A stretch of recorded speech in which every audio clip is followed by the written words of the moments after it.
Stimule la réflexion. Nourrit le dialogue. Cube. Hier, vous en avez entendu parler, il y a eu un coup d'éclat dans la région de l'aéroport Montréal-Trudeau. En fait, il y a 6 militants écologistes qui ont bloqué la route qui mène au débarcadère. On va en parler avec Jacob Pirot, qui est un des porte-parole du mouvement Last Generation. Bonjour. Bonjour. D'abord, vous êtes courageux de venir. D'habitude, on entend parler, il y a des vitres qui sont brisées, il y a quelque chose qui a pris feu, il y a des gens qui ont revendiqué un geste d'éclat. Et là, on ne sait pas à qui parler, les gens sont derrière leur écran. Vous êtes en studio même. C'est bien. Absolument. Là, c'est Dernière Génération ou Last Generation, le nom du mouvement? C'est comme vous voulez. En fait, c'est Last Generation, c'est probablement le nom le plus commun, mais Dernière Génération, c'est aussi... ça fonctionne en français. OK, mais c'est quoi? Vous appartenez à un mouvement large présent partout dans le monde ou ça s'appelle Last Generation au Québec, puis vous vous appelez aussi Dernière Génération? Dans le fond, c'est canadien comme mouvement. Donc, c'est Last Generation au Canada, mais au Québec, on s'appelle Dernière Génération parce que c'est française. Portez un kéfier. Oui. Donc, pour quelle raison? Qu'est-ce que ça a rapport avec l'environnement? Je veux dire, il y a tellement d'intersections entre les deux, mais j'avoue que je suis peut-être pas la meilleure personne pour vous expliquer ces choses-là. Je peux vous mettre en contact avec bien du monde qui pourrait potentiellement faire ces liens-là plus... Mais vous le portez quand même? Oui, absolument. Mais vous savez pas pourquoi? Je sais pourquoi, absolument. Okay, mais je suis pas là pour vous parler de ça aujourd'hui, personnellement. Moi, je suis vraiment là pour vous expliquer un peu ce qui s'est passé hier. D'accord. Vous expliquer tout ça. Qu'est-ce qui s'est passé hier? C'était quoi vos revendications? Oui, dans le fond, hier, on a deux revendications principales à la Generation. On a une demande d'Agence fédérale de pompiers forestiers qui emploierait 50 000 pompiers.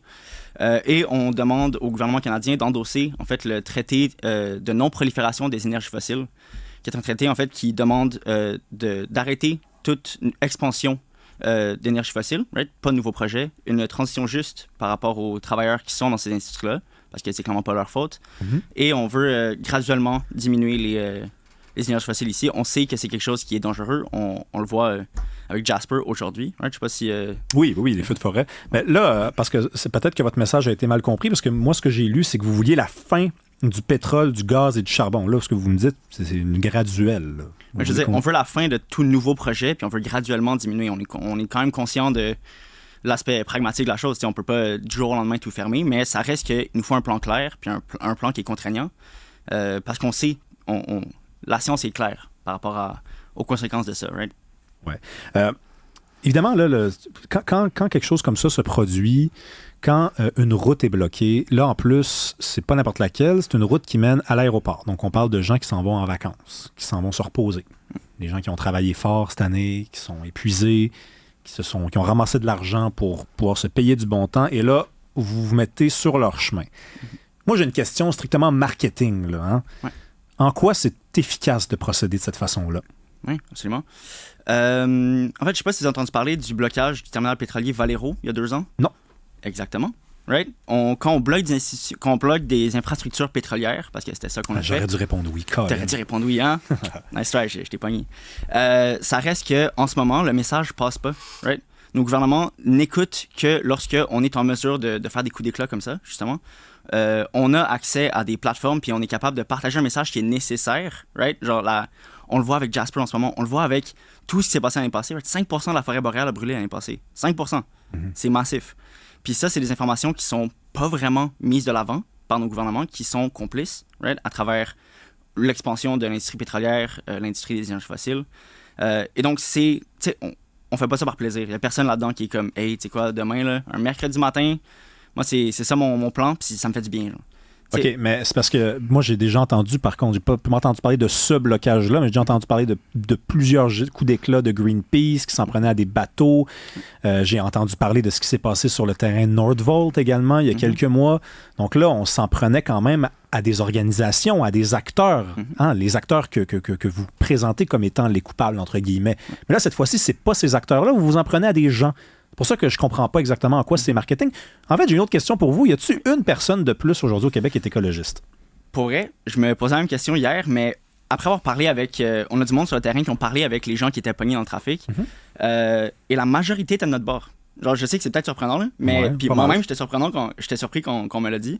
Mais ouais, comme les chauffeurs de taxi hier étaient au final les gens qui nous défendaient par rapport à ce qu'on faisait. Là, la machine a continué de compter des sous. Je veux dire, le rôle, la situation de chauffeur de taxi, c'est autre chose. Mais ouais, tu sais, ça reste que... Mais c'est quoi qui vous disait, les gens? Parce que je vous avoue, si vous êtes surpris, moi, je suis encore plus surpris que vous, là. Ils nous disaient que, dans les faits, comme c'est quelque chose qui est nécessaire. Tu sais, comme les gens là-bas ont de la famille, souvent dans l'Ouest. Right? Genre, on le voit avec les feux de forêt. L'année passée, on l'a vu, genre, il y a 240 000 personnes qui ont été déplacées de leur maison. Ça reste que on parle souvent que la crise environnementale, c'est quelque chose qui s'en vient. Right? Puis je pense que c'est un discours écologiste qu'on est habitué d'entendre, comme « Ah, mais ça s'en vient, ça s'en vient. » Mais dans les dernières années, on l'a vu comme c'est là. Right? C'est maintenant, c'est présent. Et donc, comme de ressentir ça, on le voit avec le smog dans la rue l'année passée. On a vu un changement de mentalité dans la population où cette compréhension-là de ce qu'on fait est de plus en plus grande. Puis, au final, il y a une frustration de comme, ouais, ben tu sais, moi, je suis pogné dans le trafic, mais c'est pas la faute des gens qui le bloquent, c'est la faute des gens qui nous forcent à faire ce genre d'action-là pour qu'on puisse en parler. Fait je vous avoue que moi aussi, j'étais surpris à ce moment-là, mais on voit ce changement de mentalité. Parce que moi, je l'ai vu hier dans les gens qui nous parlaient. Ah ben moi, de toute façon, je vous crois. Là, si vous me dites qu'il y a des gens qui étaient de votre bord, une majorité, après, peut-être qu'on se trompe là, de votre côté, mais s'il y avait même des gens qui étaient de votre bord, je suis assez surpris et je suis capable de le croire.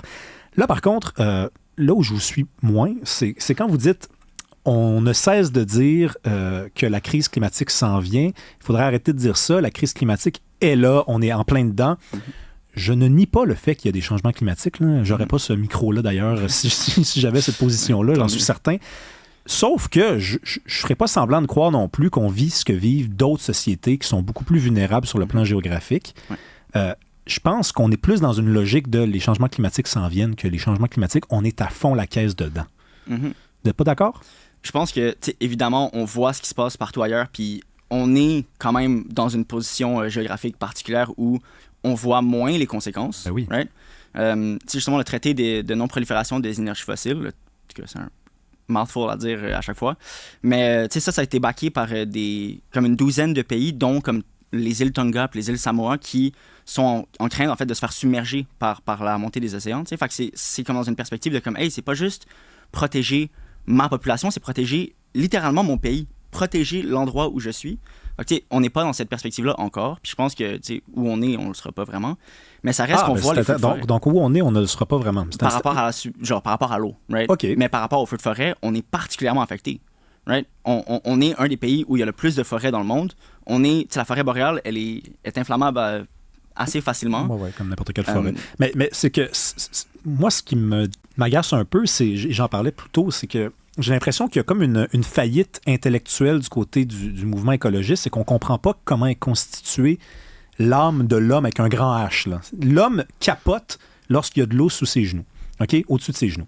C'est comme ça a été ça durant la COVID. On s'est mis à capoter quand on nous a dit qu'il n'y aura plus de papier de toilette. On s'est précipité pour en acheter. On se met à capoter quand le problème est dans notre face, puis qu'on l'a là, autour des oreilles qui nous entourent, qu'on est cerné. La fumée dans le nez, mettons. Mettons. Par exemple, comme l'année passée. Ben oui, mais attendez une minute, mais là, on est à Montréal. C'est ça le problème, en fait. C'est là que je m'en vais. C'est que j'ai l'impression que vous misez mal sur la conception du monde des gens qui habitent peut-être dans les villes ou peut-être loin des forêts. Les gens ne seront pas de votre bord si vous les énervez comme ça, parce que c'est, moi, je pense, le sentiment qu'ont eu la majorité des gens hier. Ils se sont sentis énervés. Ils se sont sentis pris au piège. Ils se sont sentis punis après cette offre du bon temps, la possibilité de voyager. Il y en a qui ont manqué leur avion. Puis, je veux dire, c'est un peu tout le temps le même principe. Quand on brise des vitres, quand on fait chier le monde, c'est un peu difficile de les avoir de notre bord après. Je t'ai peut-être pas dit, mais nous, c'est pas du tout dans la perspective de briser des trucs. Ouais, right? C'est ça qui arrive pareil. Particulièrement non violent. Genre, Last Generation en soi, c'est un mouvement qui est un mouvement de désobéissance civile non violente. Right? On a un code strict par rapport à ce qu'on considère violent et non violent, et on n'ira pas à ce genre d'action-là. Quoique, je suis pas en train de dire que c'est, à mon avis, mauvais de faire ça, mais Last Generation, c'est pas dans ses tactiques, mettons. Okay. Mais ça reste qu'en ce moment, nous, on est un peu... Vous êtes habile quand même, parce que là, vous avez dit que je ne suis pas en train de dire que c'est mal la violence, mais... Je pense qu'il y a un besoin quand même de comprendre le principe que les tactiques vont être utilisées. C'est pas dans mon pouvoir de dire aux gens « pétez pas une vitre ». C'est dans le pouvoir du gouvernement de répondre à la frustration populaire.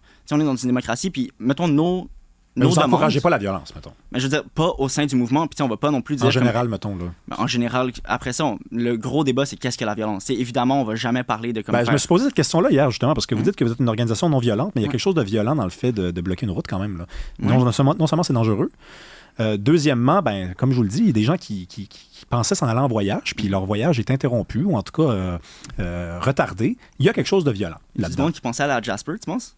Parce que tout d'un coup, ils peuvent plus y aller. Right? Jasper, c'est une belle place. Il y a bien du monde hier qui voulait aller à Jasper, qui aujourd'hui, ça n'existe plus.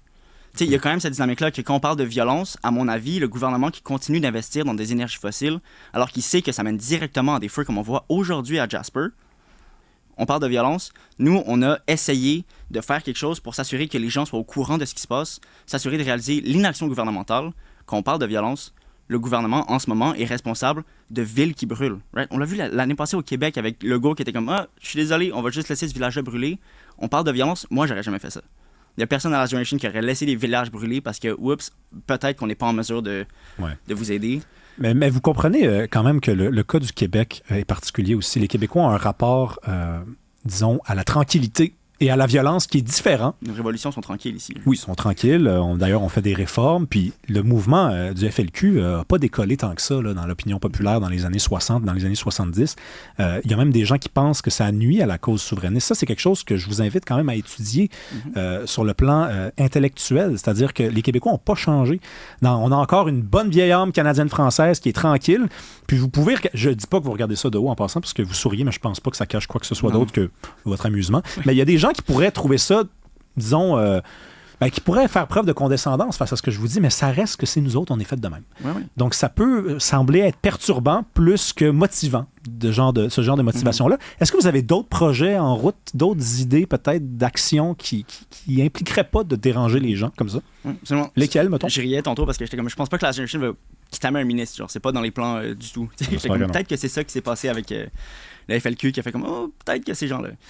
Mais il y avait des bombes, c'est ça, on volait des banques. Et tu sais, je veux dire, je pense quand même que la violence, je vais faire attention à ce que je veux dire, mais la violence, il faut la comprendre, OK? Je ne la défends pas, mais il faut la comprendre, OK? Qui suis-je pour dire, par exemple, que dans des pays qui ont été colonisés par la France, il fallait pas faire preuve de violence pour s'en sortir?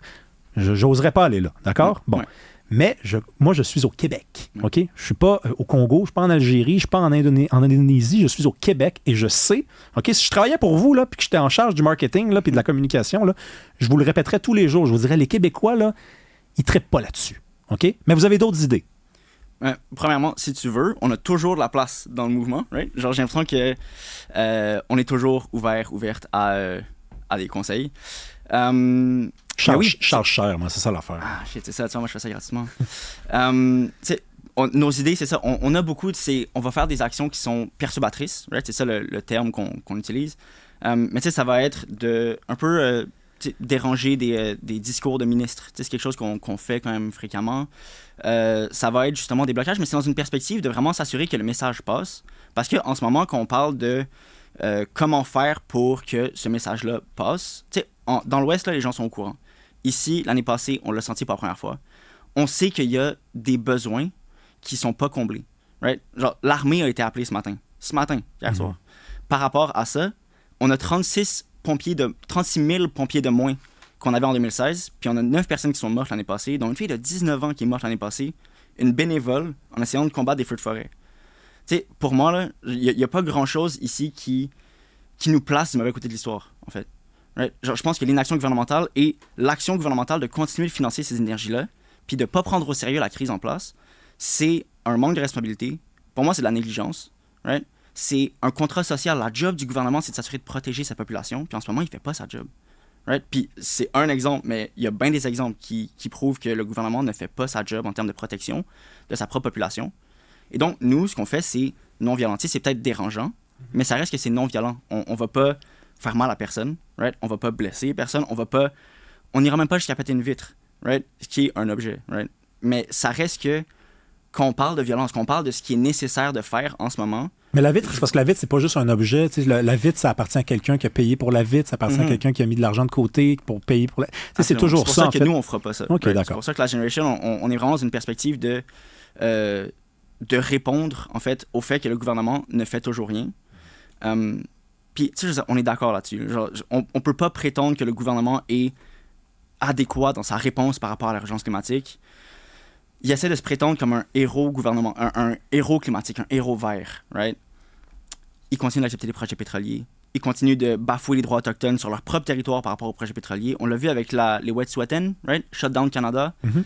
C'est des conséquences. Puis nous, on fait aussi partie des conséquences de l'inaction gouvernementale. Les feux de forêt et nous, c'est 2 conséquences de ce qui se passe quand un gouvernement ne répond pas aux besoins de ses populations et brise le contrat social. Nous, on suit les règles tant que lui, il s'assure de protéger sa population. S'il ne protège pas sa population, quelles règles on suit? Pourquoi on suit ces règles-là? Pourquoi on s'assure de rester obéissant dans un contexte où, moi, j'ai des amis qui sont en train de devoir partir de chez eux à Jasper en ce moment parce que tout brûle.